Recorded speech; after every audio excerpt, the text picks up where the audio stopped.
경기도 의왕과 군포, 안산과 화성, 진안 등 신규 공공택지에 14만 가구가 조성됩니다.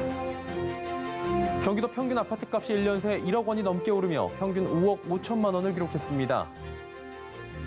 은행들이 이번 주부터 예적금 금리를 올리는 가운데 2%대의 주택담보대출이 조만간 실종될 것이란 전망이 나옵니다. 1인당 25만 원씩 받게 되는 코로나 상생 국민지원금 지급 다음 달 6일부터 시작될 예정입니다. 센 경제라이브 시작합니다.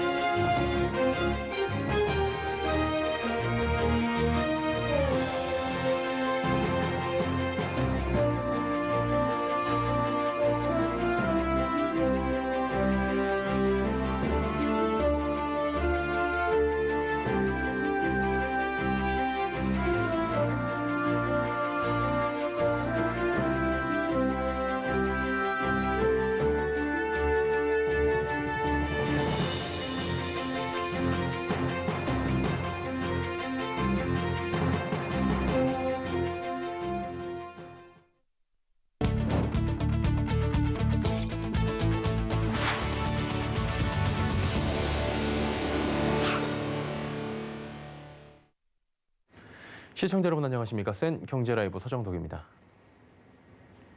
정부가 당초 예고한 대로 오늘 14만 채를 공급하는 신규 공공택지를 발표했습니다.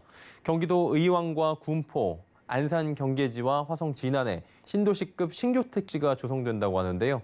정창신 기자가 전해드립니다. 정부가 수도권에 12만 채, 세종, 대전에 2만 채 등 총 14만 채를 공급하는 신규 택지를 내놨습니다. 태릉 등 계획 변경, 주택시장 상황 등도 추가적으로 고려하여 당초 계획된 13만 1천 호보다 9천 호가 증가한 14만 호의 입지를 발굴하고 지자체 협의 등을 거쳐 최종 확정하였습니다. 우선 수도권에서 공급되는 택지 중 의왕, 군포, 안산에 4만 1천 채를 공급합니다. 또 화성, 진안에 2만 9천 채 등은 신도시 규모로 조성됩니다. 정부는 의왕역과 반월역 등의 역세권을 고밀 개발하고 왕송 호수 주변으로는 관광과 휴양, 특화시설을 배치한다는 계획입니다. 전체 면적의 30%는 공원 녹지로 조성될 예정입니다. 화성, 진안의 경우엔 동탄 신도시 서북측 인근 미개발 지역에 주택이 공급됩니다. 북측으로 수원 영통시가지와 가까운 입지입니다.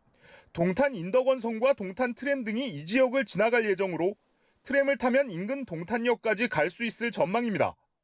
여기에 인천 9월 2지구에 18,000채, 화성 봉담 3지구 17,000채를 비롯해 남양주 진건, 양주 장흥, 구리 교문 등에도 신규 택지가 공급됩니다. 지방에는 대전 죽동 2지구, 세종 조치원, 세종 연기 등에 총 2만 채가 공급될 예정입니다. 정부는 이날 발표한 신규 택지 10곳 중 7곳과 지난 25일 발표한 과천 가련지구 등 총 8곳 일대를 토지거래 허가구역으로 지정해 투기성 토지거래를 차단하기로 했습니다. 부동산 시장에선 이번 신규 공공택지가 2026년부터 입주자를 모집할 예정인 만큼 당장 공급 물량 증가를 체감하기보단 향후 대량의 주택 공급을 통한 심리적 안정 시그널을 줄 것으로 관측하고 있습니다. 서울경제TV 정창신입니다. 경기도의 평균 아파트값이 올 들어서만 1억 원이 넘게 오른 것으로 나타납니다. KB국민은행 리브부동산이 발표한 월간 KB주택시장 동향 시계열 자료에 따르면 8월 경기도 아파트 평균 매매 가격은 5억 5,950만 원으로 조사됐습니다. 5억 5천만 원 선을 처음으로 넘긴 것으로 지난달보다는 1,514만 원이 올랐습니다. 경기도 평균 아파트값은 지난해 12월 4억 5,305만 원으로 4억 5천만 원을 처음 넘긴 뒤 올 들어 8개월 동안 1억 원이 넘게 뛰었습니다. 업계에선 서울의 집값 급등에 따라 내 집 마련 수요가 수도권으로 옮겨가며 경기도와 인천 아파트값이 가파르게 상승하고 있다는 분석이 나옵니다. 건설사들이 다음 달 추석 연휴를 앞두고 모델하우스를 열며 공급을 서두르는 모양새입니다. 부동산 전문 리서치 업체 리얼투데이 조사에 따르면 다음 달 전국에서 44,145가구가 공급될 예정인데요. 전달보다 85% 증가한 물량입니다. 공급 물량 중 일반 분양은 32,017가구로 집계됩니다. 수도권 일반 분양은 18,424가구로 절반이 넘고 지방은 13,593가구가 공급될 예정입니다. 시도별로 살펴보면 경기도에서 9,990가구로 가장 많은 물량이 분양되고 이어 인천과 대구 등의 손으로 물량이 많습니다. 서울에선 1,744가구가 분양됩니다. 은행들이 이번 주부터 예적금 금리를 올립니다. 예적금 금리, 은행 대출 상품의 원가를 구성하는 요인이라 대출 금리 인상도 연이어질 것으로 보입니다. 여기에 연내 한국은행의 추가 금리 인상이 예고돼 있어 2%대 주택담보대출은 조만간 실종될 전망입니다. 윤다혜 기자입니다. 한국은행이 기준금리를 0.25%포인트 인상함에 따라 시중은행들의 예적금 금리가 최대 0.3%포인트 오를 것으로 보입니다. 신한은행은 오늘부터, NH농협은행은 내일 모레부터 예적금 금리를 최고 0.3%포인트 인상합니다. 이들 외에도 KB국민, 하나, 우리은행 등도 기준금리 인상분을 반영해 소신금리를 올릴 예정입니다. 시중은행들의 잇따른 소신금리 인상으로 정기예금 상품금리 수준은 연 1%대 초중반으로 오를 전망입니다. 주택담보대출에서도 조만간 2%대 금리는 자취를 감출 것으로 보입니다. 4대 시중은행의 지난 19일 기준 주담대 변동금리 최하단은 연 2.62%입니다. 은행들이 이번에 예적금 금리를 올릴 만큼만 대출금리를 올려도 2%대 상품은 사실상 사라지게 됩니다. 하반기엔 추가금리 인상 가능성도 있어 향후 시장 상황에 따라 대출금리가 더 오를 것으로 예상됩니다. 금융당국은 이미 가계대출 억제를 위해 금융권에 대한 고강도 압박에 나섰고 일부 은행은 대출을 중단하거나 한도를 축소하고 있는 상태입니다. 이에 미리 대출받으려는 사람들이 몰리면서 일주일 새 신용대출 증가폭이 6배로 뛰었습니다. 서울경제TV 윤다입니다. 1인당 25만 원씩 받게 되는 코로나 상생 국민지원금 지급 다음 달 6일부터 시작됩니다. 지급 대상은 1인 가구 지난 6월 건강보험료 본인 부담금이 17만 원 이하, 4인 가구는 직장 가입자 기준 외벌이는 31만 원, 맞벌이는 39만 원 이하여야 합니다. 단 건강보험료 기준을 충족하더라도 고액 자산을 보유한 경우엔 대상에서 제외됩니다. 지급 신청은 온라인은 다음 달 6일부터, 오프라인은 다음 달 13일부터 받습니다.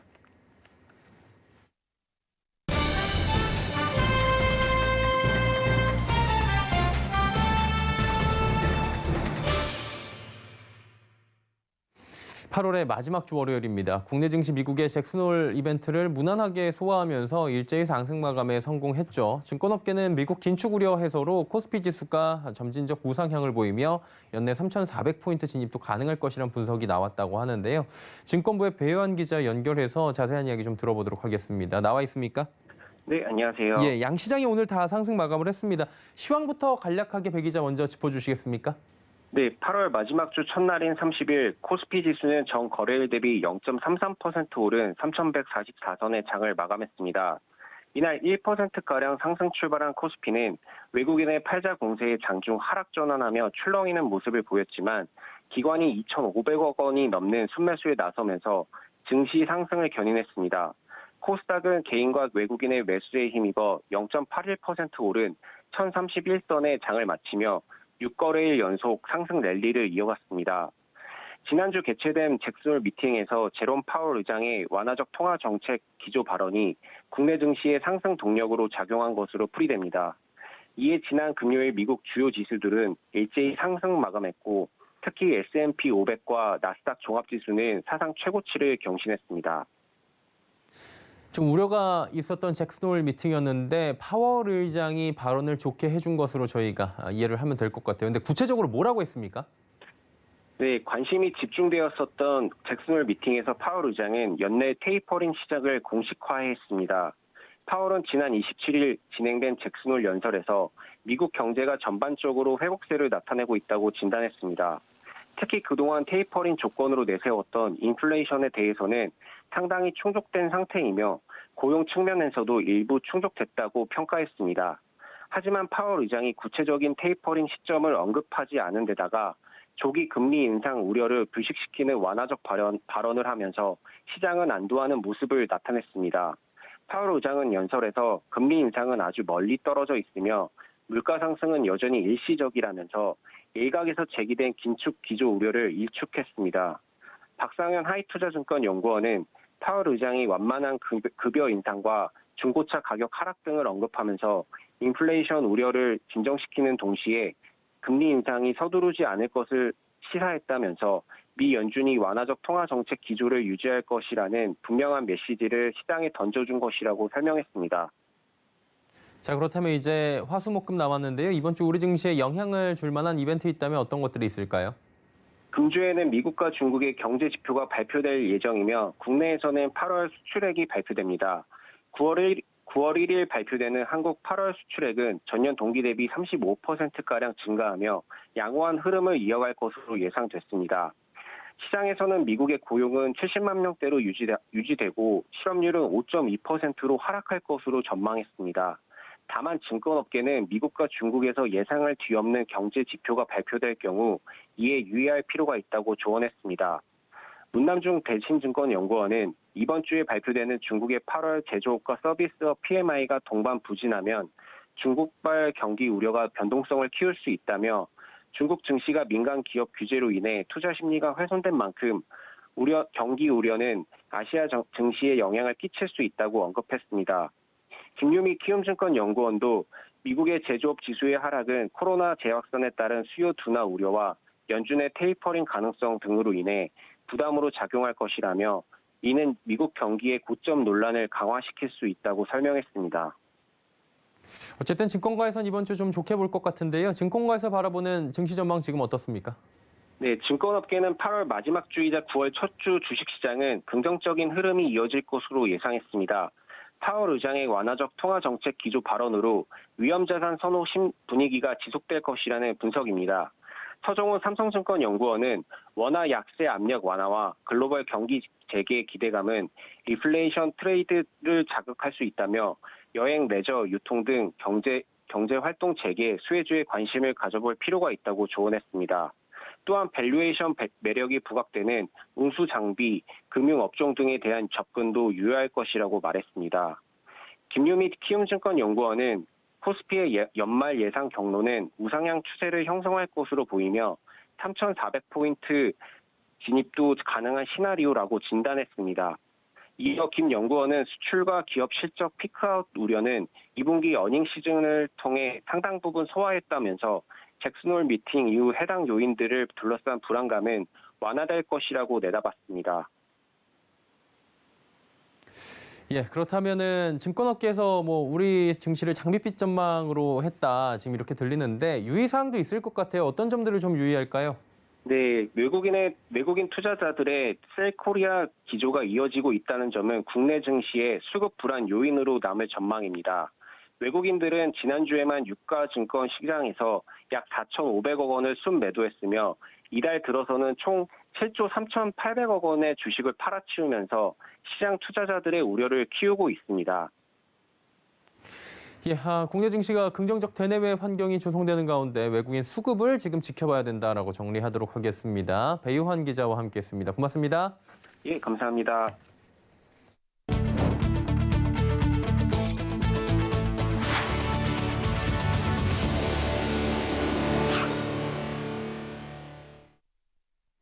국내 최대 컨테이너 선사 HMM의 창사 첫 번째 파업 여부, 이르면 내일 판가름 납니다. 만약 가결돼 HMM의 배가 멈출 경우에 수출 물류 대란은 피할 수가 없을 전망입니다. 정세미 기자입니다.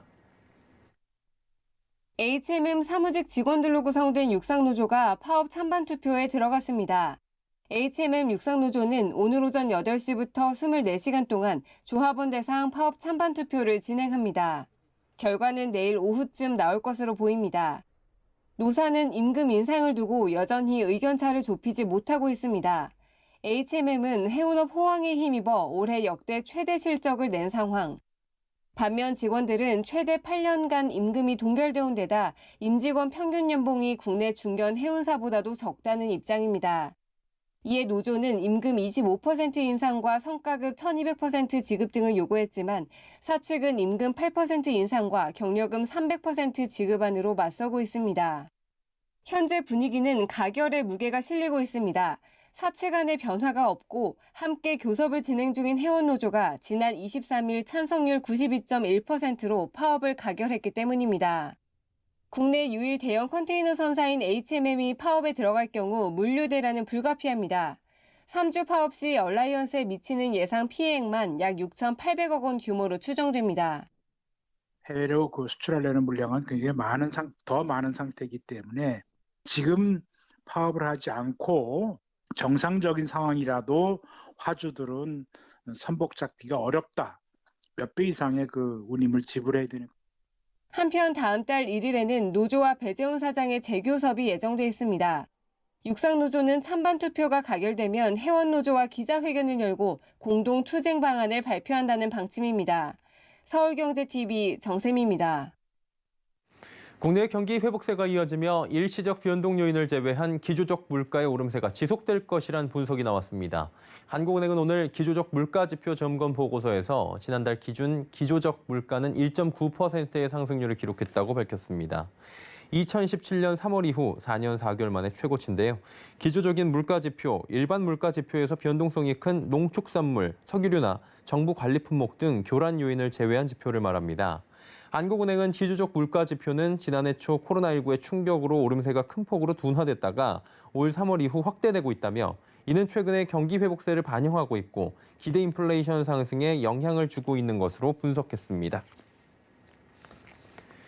개인 투자자들이 빚을 내서 주식에 투자하는 이른바 B2 규모가 커지며 증권사들은 올 상반기 이미 지난해보다 2배가 넘는 B2 이자를 벌어들인 것으로 나타납니다.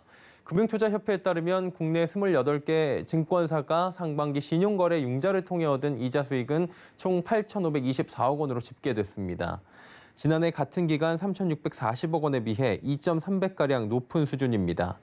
증권사들의 B2 수익 증가는 코스피가 사상 처음 3,300대까지 오르는 등 증권 시장이 호황을 보이자 개인 투자자의 B2가 크게 늘었기 때문입니다. 지난 6월 말 기준 신용거래 융자 잔고는 약 24조 원으로 올 1월에 비해 4조 5천억 원가량 증가했습니다.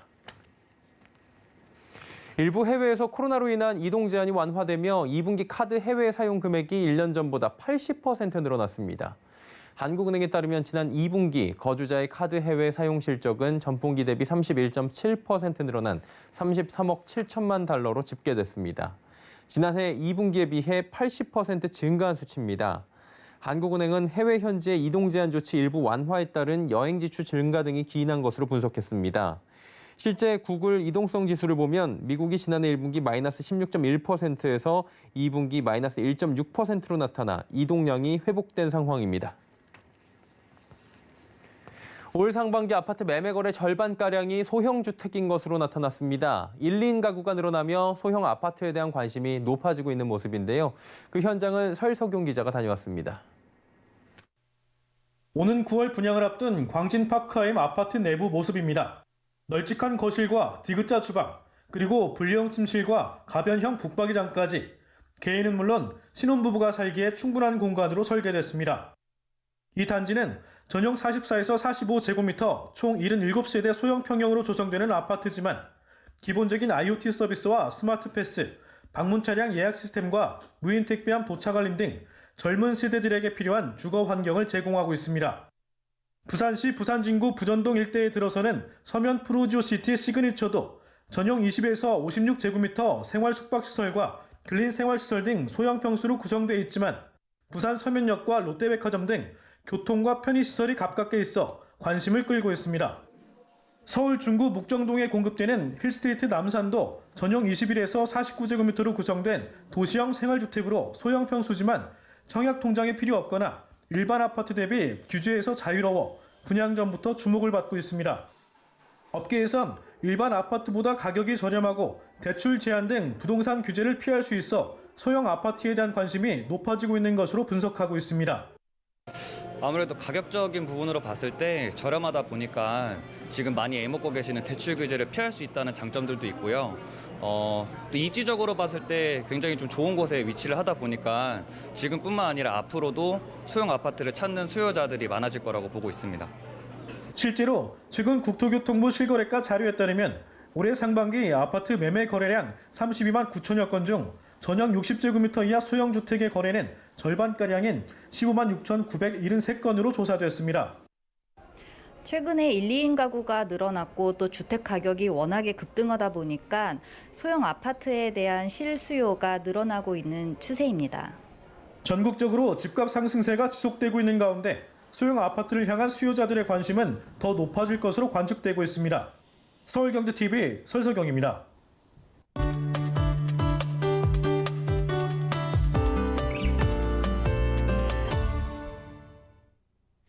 올해 최악의 기상 재난이 전 세계를 강타했죠. 기후 위기에 대한 대비가 강조되고 있는 상황이기도 합니다. 미국이나 유럽연합, 중국, 또 우리나라 등 많은 나라들이 기후 위기에 대응하기 위해 그린 뉴딜을 선포하고 2030년엔 탄소 배출량의 반을 줄이고 또 2050년에는 탄소 중립을 이루겠다라고 말을 하고 있죠. 문제는 정부만의 문제가 아니라는 겁니다.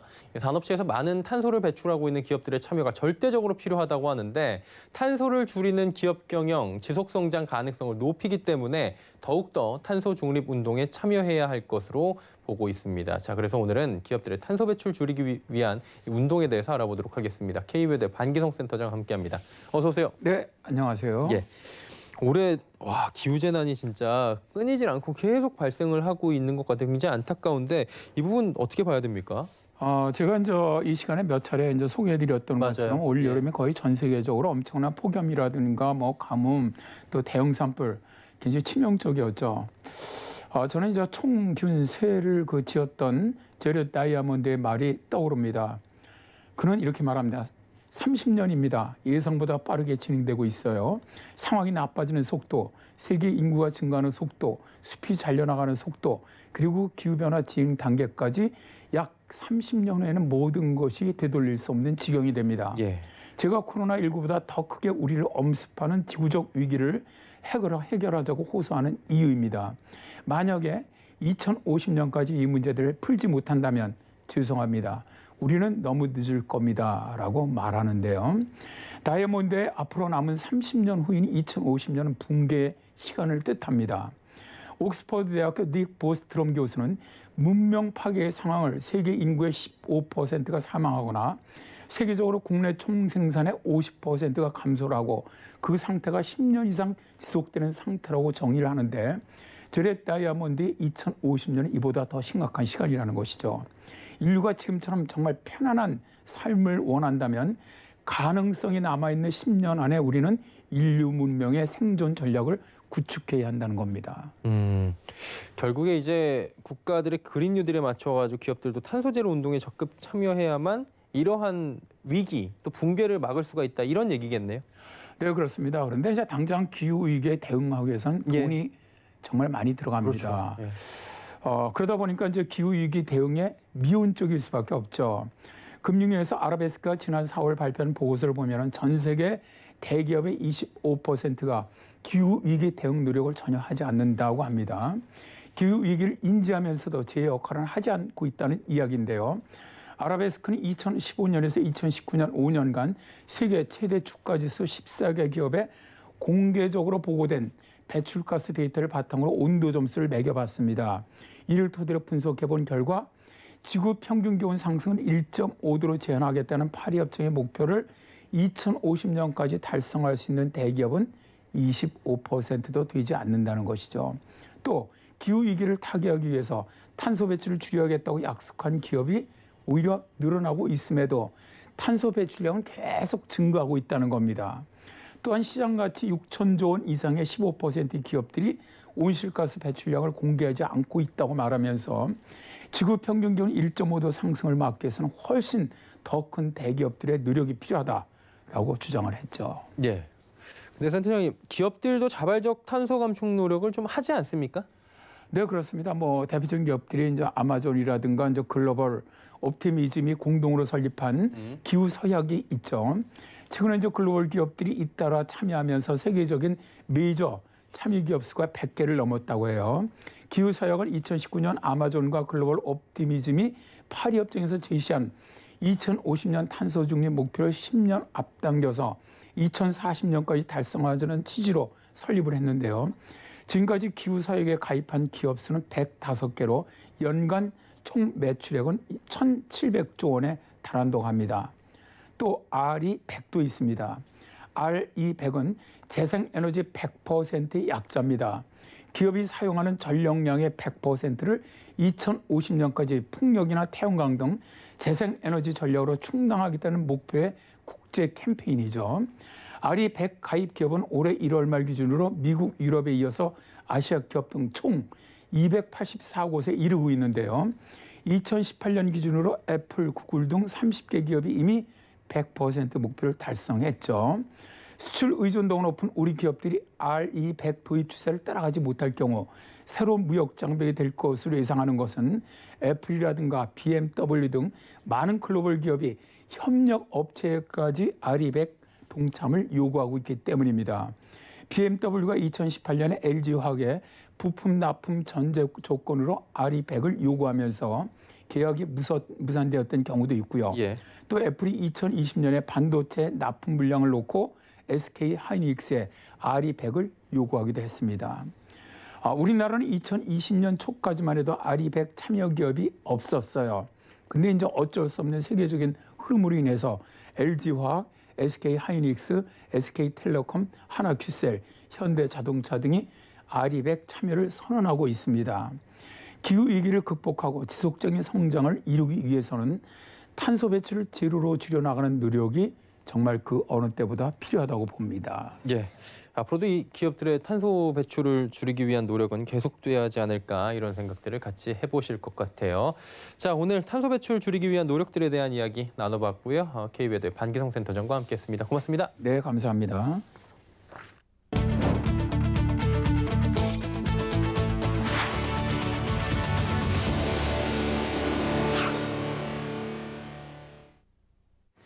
센 경제 라이브 마칩니다. 함께해 주신 여러분 고맙습니다.